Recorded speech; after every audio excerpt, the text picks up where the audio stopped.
तो जय हिंद, जय भारत, वंदे मातरम। बृंदमणि त्रिपाठी का नमस्कार स्वीकार कीजिए। आज मैं फिर एक ऐसा वीडियो लाया हूं जो हमारी माँ भारती ने जिसको पैदा किया था, और वह जो है पाक सैनिकों से आमने सामने के युद्ध में अपनी सेना को लेकर के टूट पड़ा, और उसमें से पाक के बहुत से सैनिक मारे गए और कुछ भाग गए, और 45 सैनिकों को जिंदा इन्होंने पकड़ लिया और कैद कर दिया। उस वीर का नाम है परम वीर चक्र विजेता मेजर होशियार सिंह। 1971 की लड़ाई जो पाक और भारत के बीच में हुआ था, उसमें 4 लोगों को परमवीर चक्र मिला था, जिनमें 3 को मरणोपरांत और इनको जो है जिंदा ही इनको परमवीर चक्र मिला। तो दोस्तों, अब हम शुरू करते हैं जरा इनके इतिहास के बारे में कि होशियार सिंह का क्या जन्म हुआ था, कैसे थे, और फिर हम आगे पूरा डिटेल में बात करेंगे।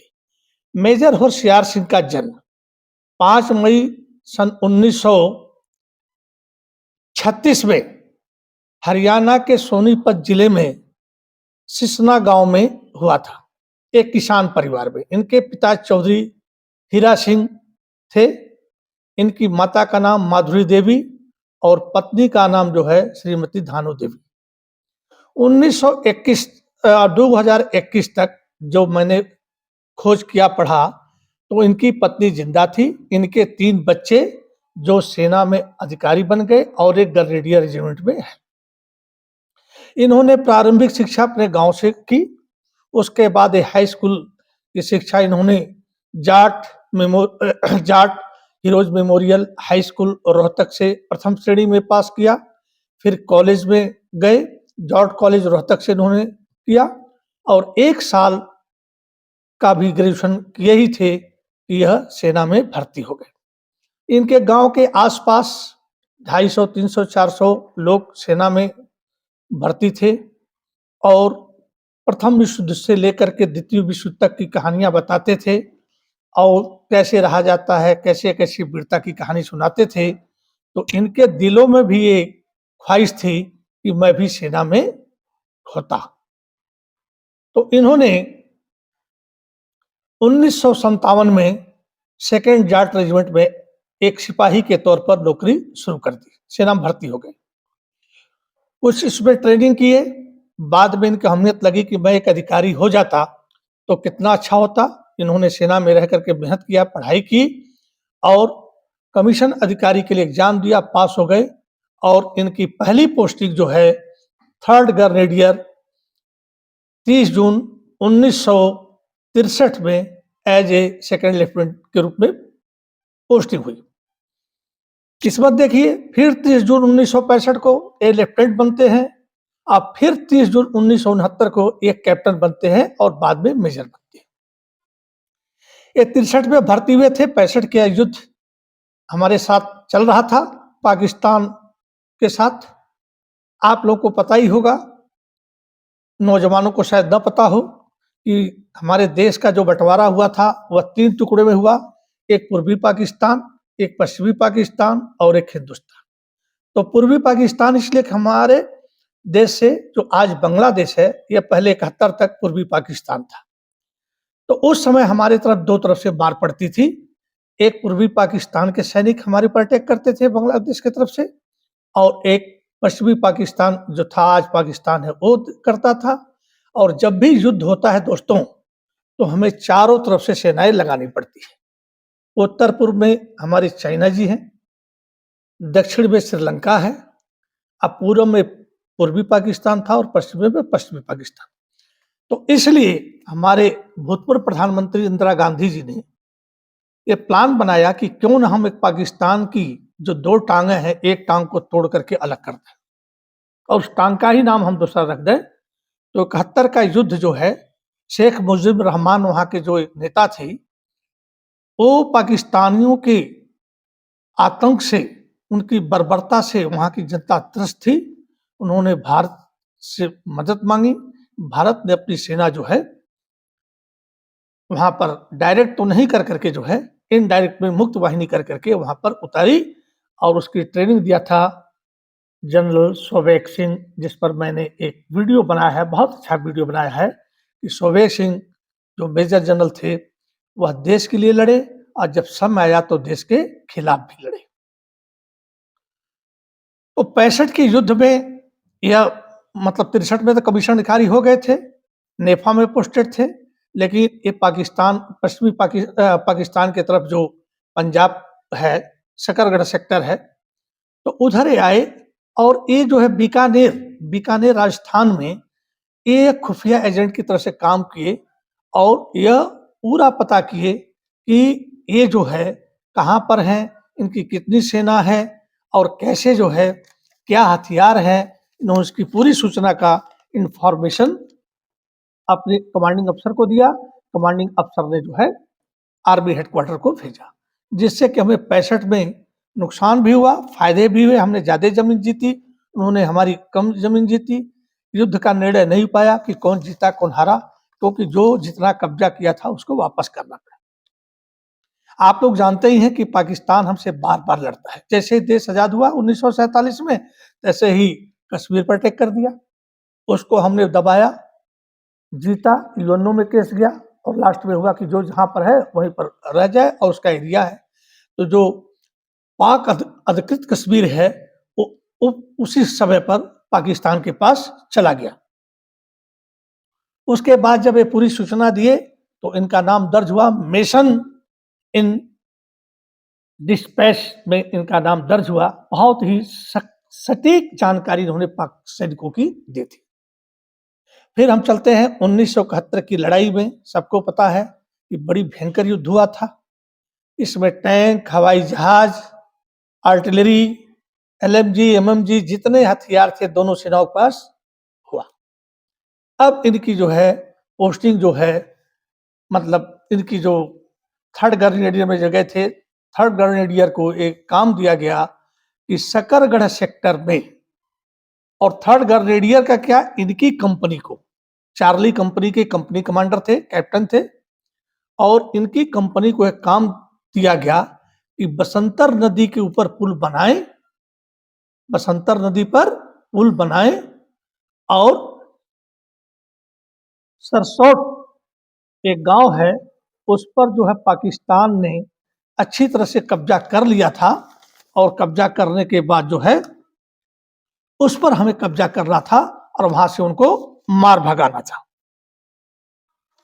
तो अब यह हुआ कि पुल बनाने के लिए सिरजात गांव था, गांव सिरजात था, तो उस पर कैसे कब्जा किया जाए। जब ये पुल बनाने लगे तो रात को इन्होंने पुल बनाने, 15 दिसंबर की बात है, 15 दिसंबर 1971 को यह पुल बनाने लगे। पुल इस पार जो है, पुल के इस पार भी और पुल के उस पार, मतलब नदी के इस पार और नदी उस पार भी, दोनों तरफ पाकिस्तान ने माइंस बिछा रखे थे। और सिरजात गांव पर इन्होंने ये अपनी चौकी बना रखी थी। गांव जो है सिरजात था और सिरजात पर हमको कब्जा करना था। तो इन्होंने रात अंधेरे में उस पर जो है, ग्रेनेडियर थे ही, सेना का सपोर्ट मिलता रहता है, कैसे बनाया होगा, लेकिन उन्होंने बनाया। और बनाने के पास जब उस पार गई तो उन्होंने इनके ऊपर फायर खोल दिया, एमएमजी का, एलएमजी का, मोटर्स का। इनमें मैं आपको एलएमजी, मोटर्स, ये भी सब आपको दिखाऊंगा, जो नहीं जानते हैं वो देख लेंगे।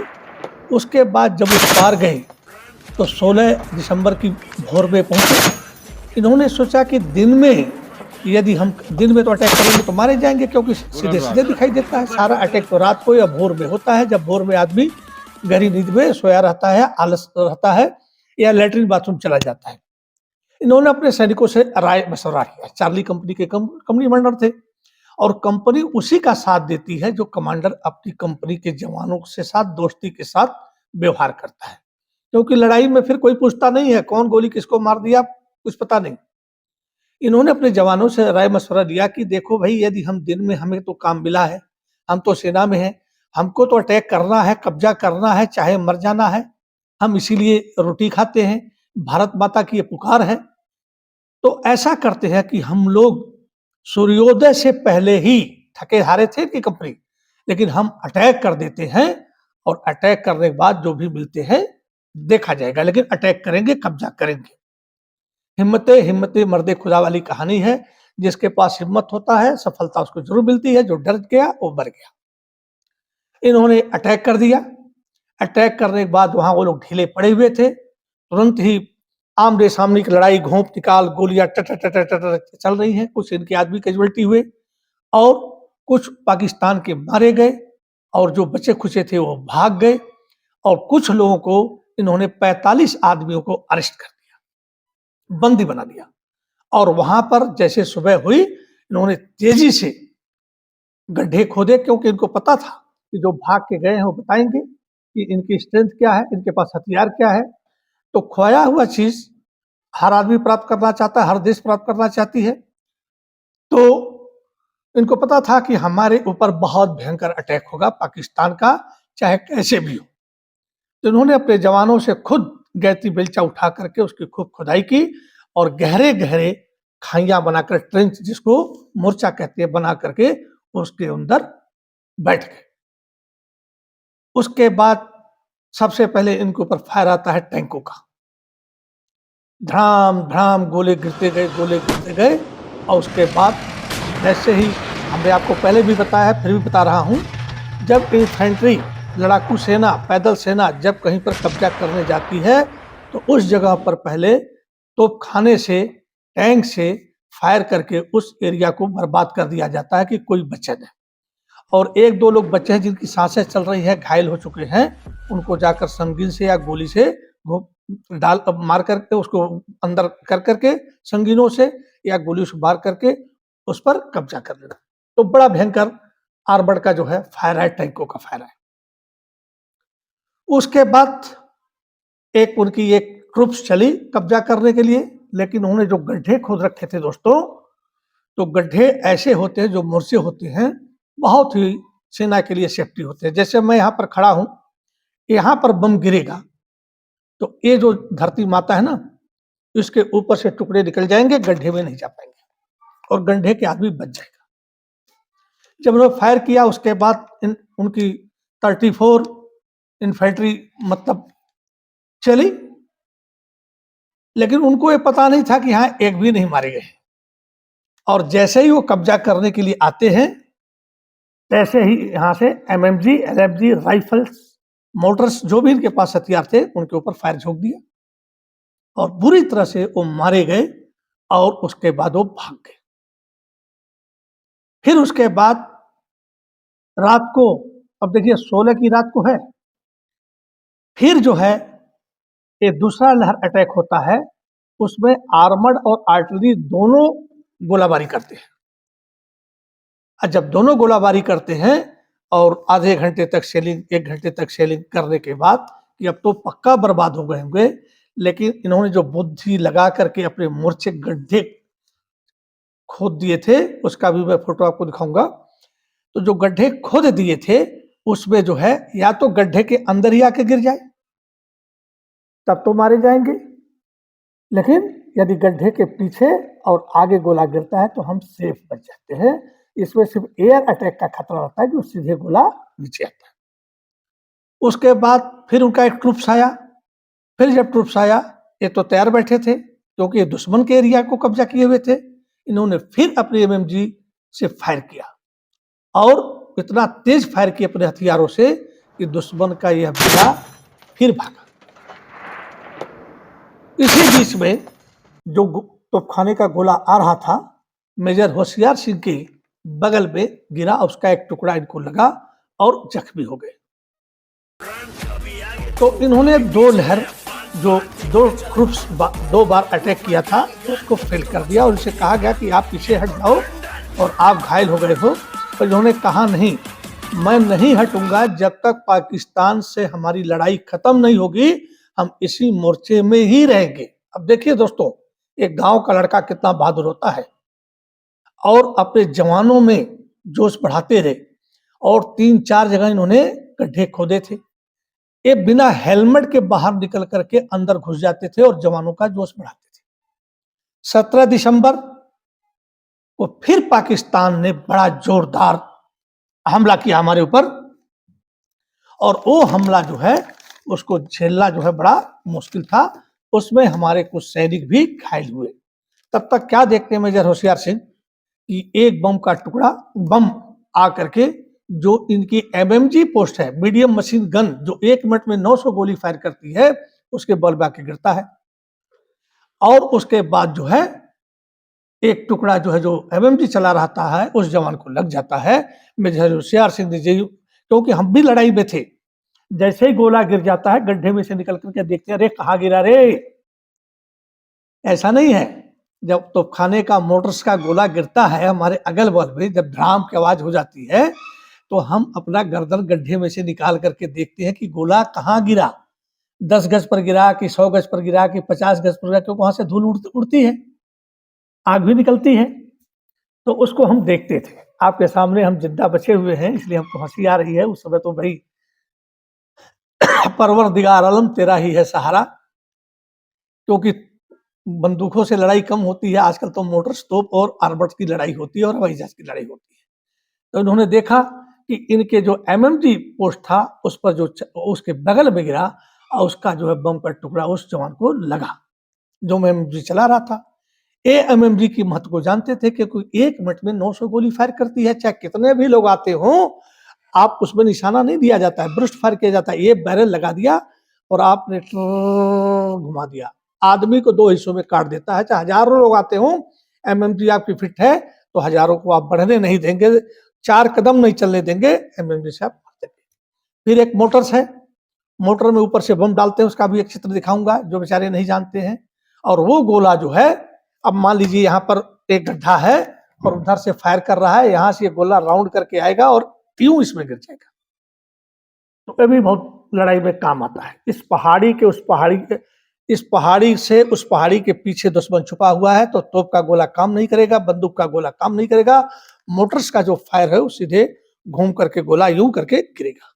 अब इस पे पहाड़ी है मान लीजिए, अब इधर हम छुपे हुए हैं, तो यहाँ से फायर करेंगे वो तो ऐसे नाचते हुए और आकर के डिग्री पर यहाँ पर गिर जाता है और वहां के लोग मारे जाते हैं।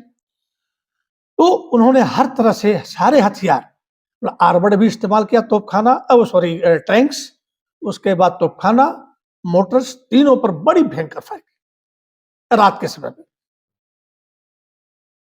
तो रात के समय 16 की रात जो भोर हो रहा था उस समय उनके साथ कमांडिंग अफसर थे और भी अफसर थे और जवान थे। लेकिन ये तो पहले से तैयार थे मरने जीने के लिए, क्योंकि इनके अंदर जोश था। हमारे आर्मी में ही होता है कि यदि हम नहीं मारेंगे, हम चौकस नहीं रहेंगे, हम एक्टिव नहीं रहेंगे और डर गए, रोने लगे तो हम मारे जाएंगे। वहां कोई माफी नहीं होती है, पैर पड़कर गिड़गिड़ाने से कोई फायदा नहीं होता है, आपको मरना ही मरना है। या तो आप मार दीजिए या खुद मर जाइए। इनकी कंपनी ने फिर बड़ी तेजी से फायर किया और फायर करने के बाद फिर पाकिस्तानी भाग गए। तो 3 बार इन्होंने अटैक किया और इसको बसंतर का युद्ध कहते हैं। और 3 जब सुबह हुआ, एक इतिहासकार है रचना बिष्ट, मैं 10 जगह से पढ़ना पड़ता है, उन्होंने लिखा है कि जब सुबह काउंटिंग की गई कि आगे क्या पोजीशन है 17 तारीख को, जब सीज फायर होगा, कि पाकिस्तान ने कह दिया कि हम लड़ाई बंद करते हैं और अपनी हार मान ली, तो जब काउंट किए तो 89 लाशें पड़ी हुई थी। इनके आदमी अपने सैनिकों को, इनके सैनिक अपने सैनिकों को छोड़ करके भाग गए, जिनमें इनका एक कमांडिंग अफसर सीओ भी मारा गया था, 3 अफसर भी मारे गए थे और 86 जवान की लाशें वहां पर पड़ी हुई थी। तो वे अपने सीओ की भी लाश छोड़ करके भाग गए। हमारे इनके जो है एक कमांडिंग अफसर थे अकरम साहब, मोहम्मद अकरम, वो युद्ध में मारे गए थे, क्योंकि लड़ाई में चाहे सिपाही हो, चाहे अफसर हो, चाहे सूबेदार हो, गोले तो सबके ऊपर आते हैं। नसीब अपनी है, मारे गए, अपंग हो गए, कैजुअल्टी हो गई, विकलांग हो गए, या आपके सामने हम खड़े हैं ठीक ठाक वीडियो बना रहे हैं।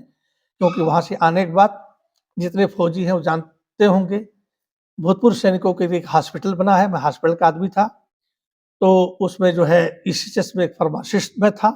उसके बाद मैं आने के बाद बीएड किया था दोस्तों गोरखपुर विश्वविद्यालय से, तो मैं चौरी चौरा इंटर कॉलेज में मास्टर बना। और अभी 2023 31 मार्च 2023 में मैं रिटायर हुआ, उसके बाद फिर आप लोगों के सामने वीडियो बना रहा हूँ। तो कमांडिंग अफसर भी मारे गए, हमारे कुछ जवान भी कैजुअल्टी हुए, मारे गए, लेकिन हमने युद्ध को जीत लिया और सब शांति हो गई। सीज फायर होने पर सब काउंटिंग हुआ, इतने जवान, इतने अफसर पाकिस्तान के सामने ही, गड्ढे के सामने ही लोग बहुत नजदीक तक आ गए थे। लेकिन हमने कहा ना, एमएमजी की अहमियत मेजर होशियार सिंह ने समझी।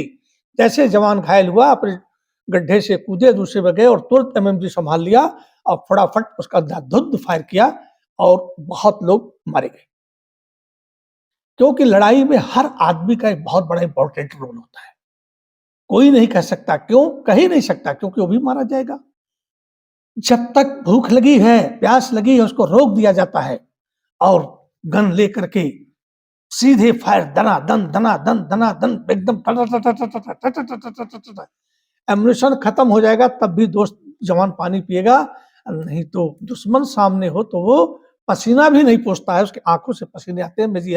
मेजर होशियार सिंह की और जवानों के कई जगह कैजुअल्टी हुई, खून बह रहे थे, चेहरे पर टुकड़े मतलब बम के लगे हुए थे, ऐसे पोंछने के लिए समय नहीं था, ऐसे शर्ट एक साथ ऐसे पोंछ करके आंख दिखनी चाहिए तो कहाँ है बीच दुश्मन हमारा, ऐसे करके नहीं पूछा जाता है, ऐसे करके पूछा जाता है कि जिससे ये मैं चश्मा उतारता हूं और ऐसे करके पूछते हैं और फिर आगे जो है फायरिंग शुरू हो जाती है। फिर इनका नाम जो है रिकमेंडेशन परमवीर चक्र के लिए भेजा गया। 1972 में इनको परमवीर चक्र, जो सेना का सर्वोच्च पुरस्कार है, उससे नवाजा गया दोस्तों। उसके बाद यह लेफ्टिनेंट कर्नल बने 83 में और 88 में यह रिटायर हुए कर्नल पोस्ट से। उसके बाद ये राजस्थान के जयपुर में बस गए और महीने, 2 महीने, 4 महीने में ये अपने गांव आते थे, लड़कों को मोटिवेट करते थे कि सेना में जाओ, देश की रक्षा करो। देखो, मैं एक गांव का लड़का, तुम्हारी बीच का, इसी गांव का लड़का, एक सिपाही पोस्ट पर जा करके कर्नल से रिटायर हुआ और 71 की युद्ध में मैं ही एक ऐसा जिंदा हूं जिसको मुझे परमवीर चक्र मिला है। तो लड़के भी वहां से, इनके 3 बच्चे थे, 2 ऑफिसर हो गए आर्मी में और एक ग्रेनेडियर रेजिमेंट में है। 2021 तक उनकी पत्नी धानो देवी जिंदा थी और माता पिता तो उस समय तो जिंदा होने की कोई बात नहीं, लेकिन विधि का विधान कौन कहे।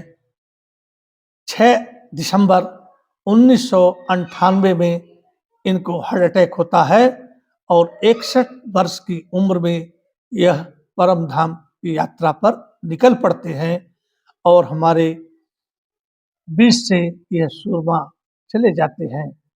इनके डेड बॉडी को बड़ी सम्मान के साथ जयपुर में दाह संस्कार किया जाता है, एक पार्क भी बना दिया जाता है और इनकी प्रतिमा भी बना दी जाती है उसके अंदर, और मेमोरियल हॉल में इनका एक प्रतिमा भी लगा दी जाती है।